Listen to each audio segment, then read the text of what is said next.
చాలా ఘనంగా ఇవాళ కుకట్పల్లి బాలాజీ నగర్లో జగనన్న పుట్టినరోజు వేడుకలు జరిగాయండి. ఇక్కడ వెంకటరెడ్డి అన్న చాలా ఘనంగా వాటిని ఏర్పాటు చేశారు. బాలాజీ నగర్ వాసులందరూ కూడా చేయి కలిపి చాలా గొప్పగా వాళ్ళ ప్రేమని, జగనన్నపై వాళ్ళకున్న ప్రేమని వాళ్ళు తెలియజేయడం జరిగింది. ఇక్కడ కాలనీ వాసులందరూ కూడా చాలా చక్కగా జగనన్నకి అభిమానంగా ఆయన మళ్ళీ సీఎం అవ్వాలి అని మనస్ఫూర్తిగా కోరుకుంటూ ఆశీస్సులు అందించారు. ఆ ఆశీస్సులన్నీ త్వరలో నిజమవ్వాలని మనస్ఫూర్తిగా కోరుకుంటున్నారు.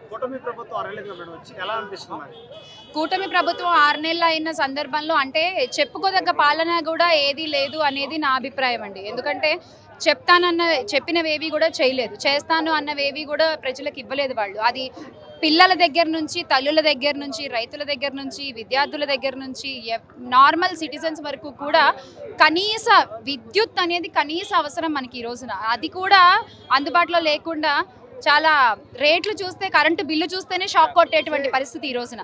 సో అలా చేస్తున్నారు కూటమి ప్రభుత్వం అనేది నా అభిప్రాయం.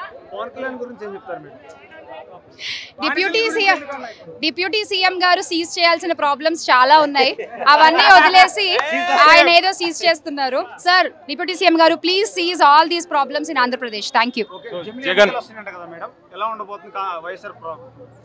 జమిలీ ఎన్నికలు వచ్చినా, ఏ ఎన్నికలు వచ్చినా మా అధినేత వైఎస్ జగన్మోహన్ రెడ్డి గారి ఆధ్వర్యంలో ఆయన ఆలోచనల మేరకు, ఆయన ప్రణాళిక మేరకు పార్టీ అంతా కూడా కట్టుబడి, పార్టీని అభిమానించే వాళ్ళందరూ కూడా కట్టుబడి ముందుకెళ్ళడం జరుగుతుంది. జనంలోకి జగన్ వస్తున్నారు, పార్టీ మళ్ళీ యాక్టివ్ అవుతున్నారు. జగన్ అన్న అనేది ఒక ఎమోషన్ అండి.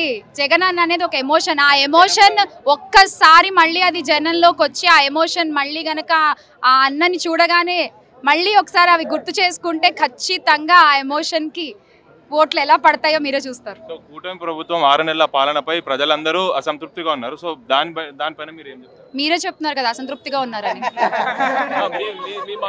అంతే, అసంతృప్తిగా ఉన్నారు, అంతే కదా.